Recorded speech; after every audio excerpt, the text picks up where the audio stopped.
All right, so let's just dive right into this, because this entire conversation did not just start 48 hours ago. It goes back to right after Charlie Kirk's assassination. Now, Matt made multiple posts basically saying, we, as a political party, a political ideology, need to put our squabbles aside and work together to defeat the violent left-wing radicals. And he said, I cannot, quote, unite with the left because they want me dead. They will spit on my grave when I die and laugh in the faces of my wife and children. There can be no unity with such people, but I will unite with anyone on the right. I hereby discard any grudge or personal feud I may have had with anybody on my side. Maybe we will pick up those arguments sometime in the future. Now, we have to stand together. And he posted that just 2 days after Charlie was assassinated on September 12th. Now, Brett Cooper is defending Matt Walsh, Charlie Kirk, Candace Owens, Tucker Carlson, and getting blasted for it online. And I'm sitting here like, yeah, this is exactly how the Matrix wants the right to behave. They assassinate Charlie Kirk, they celebrate it in the streets, and instead of locking shields, half the intellectual right is arguing over who's pure enough to sit at the cool kids table. Matt calls for unity after his friend is murdered. James Lindsay pouts on X, and suddenly loyalty is dangerous extremism. No. What's dangerous is a movement that lets Twitter randos and blue check NPCs reprogram who you're allowed to be friends with. That's the code we're about to crack in this breakdown. Let's plug in. Most people agreed with Matt's sentiment. This post got 6 million views. People were supporting it. They were saying, yes, this is exactly what we need to do moving forward. We need to stand together against this. This is how we should honor Charlie, is by uniting. I agreed with the sentiment, but there were some people online who were very angry about the idea, specifically because there are certain people on the right that they do not want to unite with, aka people like Nick Fuentes or Alex Jones, Candace Owens, Tucker Carlson, even Megyn Kelly. Now, one of these people who was so angry about this post was James Lindsay. Now, for added context, in case you do not spend the same amount of time on X that I do, Matt Walsh and James Lindsay have been going back and forth over different issues for months at this rate. And also, just so I'm putting it out there, I have never spoken with James Lindsay. I have never met him, I don't think. We have never interacted, but he apparently does not like me either. I have stumbled upon multiple comments of his condemning me. We can talk about why later, but I just wanted to put that out there. Anyway, this is how James responded to Matt's post. He said, have fun with your new friends, Matt. Now, people were shocked by this response, because if there was ever a time to say, hey guys, we're putting it aside for now. It is all water under the bridge, at least for now, let's all work together, it would have been after Charlie was shot, but not for James. And so then Matt and James started going back and forth yet again. And James went on and he made his point even more clear. He was saying that it wasn't really about uniting or not uniting with Matt Walsh. It was about who else he would have to be on the same team with. He said, if I take your olive branch, Matt Walsh, who and what do I have to stop criticizing? You're glazing Fuentes. Is that an example of what I'll be required to shut up about for unity? Now, the thing is, Matt Walsh was not glazing Nick Fuentes. I don't think Matt Walsh has ever glazed Nick Fuentes. The thing that James is referring to in this tweet is when Matt was defending Nick from the ridiculous accusations that Charlie Kirk's assassin was a groyper and that Nick Fuentes was to blame. This was an idea that was running rampant, especially in left-wing circles, in the mainstream media. I think a late-night host, it might have even been Kimmel, blamed Nick for this. It was ridiculous. And in my opinion, Matt is a very good and just and fair person for defending Nick in that instance. But again, James didn't see it that way. Somebody else commented and said, I don't understand this, James. He said he'd be willing to unite with anyone on the right. You're on the right. Why do you still have an issue with him? I'd really like to discuss this in October. You know how much I respect you and I respect Matt as well. And James responded and said, he means people like Fuentes. I'm not on the right. The right threw me out. Like, sir, are we having a pity party now? Like, is this what this is?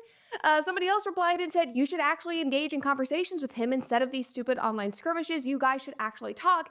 And James responded and said, no, we should not. He's like, no, I don't want to. I'm done. I know exactly what he's requiring me to do. I don't want to be involved. That is basically what James was saying in response to Matt. Like, I'm sorry, but Matt calling the right to unify is not about you, James, aligning with Nick Fuentes. It is much bigger than that. You aligning with Nick is not what Matt is lying awake thinking about at night. He is thinking about avenging the death of his friend Charlie Kirk and protecting conservatives from violent people on the left. That is why Matt made these posts. That is the unity that he is calling for. And Matt laid all of this out in an episode of his podcast. Here's what Brett is really showing you under all that drama. Matt Walsh isn't talking about some fluffy, can't we all get along, kumbaya. He's saying after Charlie Kirk is literally assassinated, maybe the priority shouldn't be whether you've said something mean about Nick Fuentes on the internet. That's not glazing Fuentes, that's basic sanity. Look how the programming works. Matt posts, the left wants us dead, we need to unite. And James Lindsay instantly makes it about him and his feud list. I'm not on the right drew me out. Have fun with your new friends, Matt. That's not strategy, that's ego with a PhD. The system loves this because every minute you're arguing about who's allowed in the group chat is one less minute aimed at the people literally holding Make Assassinations Great Again signs and celebrating Charlie's death in public.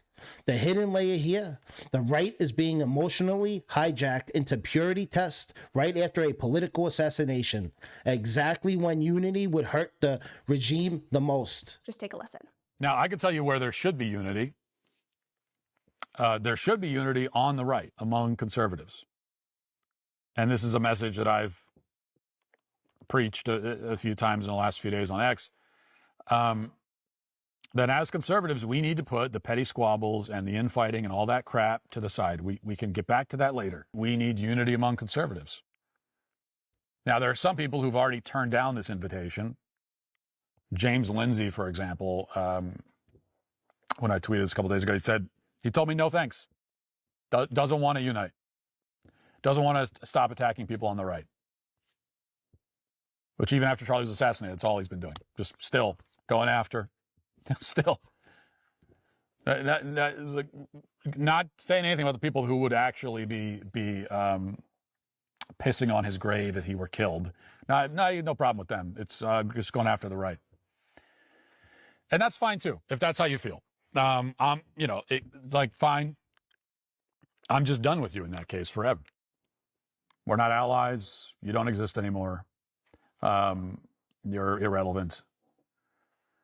If even now, in the face of all this, after one of our most important leaders has been shot and killed on stage in front of us by a deranged LGBT militant, if even now you still have an appetite to spend your time punching right, then I have nothing else to say to you or about you. I mean, that's the beauty of Matt Walsh. He does not pull punches in the slightest. And I love him for it. Now, all of this took place back in September. This is not new news. This is just the context. This is basically like going over the syllabus before you start your new semester. Now, back to the issue at hand.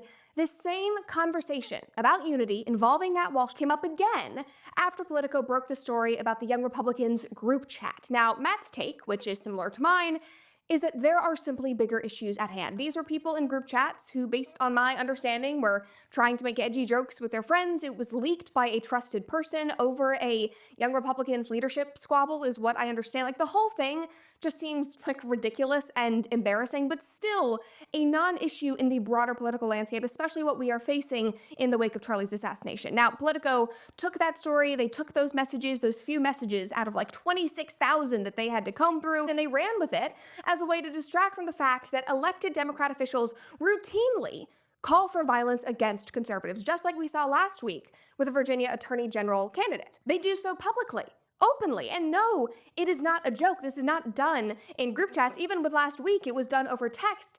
And yet that candidate continued to say, I'm not joking, I actually mean that. Those are not the same. Now, if you don't believe me, let's just take a look at some of the rhetoric from last weekend's No King protests that happened from around the country. Recently, with Charlie Kirk being assassinated, He's a piece of garbage. Of course we were mean. I am so tired of people saying, oh, but, it's a terrible thing. No, Hitler is dead. I'm glad Hitler's dead. Hey! All right, so what you just saw in those two videos is, number one, a woman not apologizing for being mean about Charlie Kirk's assassination, equating him to Hitler, and then you saw a woman making a gun gesture to her neck. And she was doing that at a Republican counter-protester. And guess what? By the way, she is a public school teacher. Shouldn't even be surprised at this point. Other examples here, Libs of TikTok posted this. Photos from Denver's No King protests, quote, Charlie Kirk had it coming. That is a sign that was outside of the Denver Communists booth. And then these two Individuals had shirts on that said, "Make assassinations great again." She posted, "Democrats want us all dead." This is what we are fighting against. This is what Matt is saying we need to be united against. Now, in response to all of this, and specifically in response to the Politico story, Matt expressed his take and his feelings about the entire thing in a Daily Wire live stream that happened last week. And Ben Shapiro pushed back, arguing that what people were saying in the group chat was worth condemning. It should be talked about. It should be a bigger story. And from there, they had a back and forth on the live stream over what right-wing radicalism or extremism is and if it is really worth fighting against. And Matt said this. When we talk about sort of the quote-unquote radical elements of the right versus the radical elements of the left, these are not exactly the same thing. The radical element of the left denies basic biological reality. I mean, you're militating against these basic realities that we all understand. That's not happening on the right. There is no equivalent of that, of someone saying that men can have babies. Like there's no exact equivalent of that. So again, Matt is staying consistent here on what he's talking about. He is saying these people want us dead. These people are defying biological reality. This is what we should be fighting against. This is what I want to unite with people over. I'm not going to concern myself with these other ridiculous stories that are being used to distract us. And this created a whole other conversation and firestorm online. One Daily Wire superfan even said that Matt had gone rogue. This is from Queen Mom Bethany, and she said, Matt Walsh wouldn't be running rogue if number one, Jeremy was at the office, or number two, Ben was at the office. Jeremy was the glue at the Daily Wire. I just hope it's not too late to fix things. All right. Culturally, this is where it gets dark. Brett walks through the footage, left-wing activist openly saying Charlie had it coming, equating him to Hitler, fake gun gestures to the neck, teachers bragging about it, protesters wearing "Make Assassinations Great Again" shirts. That's not edgy jokes in a leaked group chat. That's real-world escalation. And what does the media latch onto? Some young Republicans dropping spicy memes in a private thread. Politico combs through 26,000 messages to pull 5 screenshots and pretend that it's the real threat. Meanwhile, elected Democrats literally call for violence against conservatives. Right, so let me just try to understand here. You're saying that Matt has gone rogue because he is saying things you disagree with and you want him to be controlled or muzzled by people who employ him. And you believe that this is the way Daily Wire used to be run, or how you want it to be run, how it should be run? I'm sorry, but that says a lot. Seth Dillon seemingly subtweeted this whole debate, the whole firestorm, and he wrote, "You should be willing to lose friends for the sake of what is good and true. And friends who can't tolerate honest correction without treating you as a traitor aren't really friends anyway. I'd argue that they are holding you hostage." And from here, all hell broke loose because Matt responded with this. He said, "I understand your position, but I consider loyalty to my friends to be one of my most important principles. It always has been. I don't denounce my friends or join in dog piles against them, ever, period. Not because I'm scared to, but because I consider it an act of treachery. Disagreement is one thing. Obviously, debating your friends publicly is totally fine and healthy, but in my case, I can say I have people screaming in my ear, constantly demanding that I actively denounce and condemn friends. I mean actual friends, like people who I've shared a dinner table with, and I just won't do it. Some things are meant to be handled privately. Loyalty matters. Other things matter too, but loyalty matters. When someone I know personally, who I have helped and supported, who would call me on the phone anytime, chooses instead to condemn me in front of the world, I consider it an unforgivable betrayal, and I won't do it to anyone else. And the more that the mob demands that I do it, the more I am sure that I never will." I mean, it's incredible. It's incredible. Matt has a lot of great tweets under his belt, but I think this might be my favorite. And I don't think we really need to dance around the issue here or be vague. The friends that people want Matt to denounce or speak out against are Candace Owens and Tucker Carlson, and this seems to be a common trend these days because just a couple of weeks ago, Megyn Kelly was asked about these same friends, and this was her response. Now, as for my decision to platform Tucker, too bad, too fucking bad. I love him. We're friends. I don't think he's an anti-Semite at all, but I don't really care. I think Tucker's a very important, valuable voice in the national conversation. I'm thrilled. Candace, I think Candace is so apart I from don't Tucker. know Yeah. her. I don't really know her that well. Although I will tell you, we recently had a very nice exchange before all this. And I was just reminded in my own head that Candace is a young mom of like 3 young kids. She's under a lot of pressure. She's got a big show. She's been under attack since she came onto the public airwaves. And she's been under attack constantly. And it's my prerogative if I say to myself, that is not someone I wish to attack. I do not feel that way. I don't want to do it. Yeah. And I felt this way. And now that people have made my attacking her the stakes of my relationship with whatever person is saying this, I'm going to have to say goodbye to that person. I won't do it.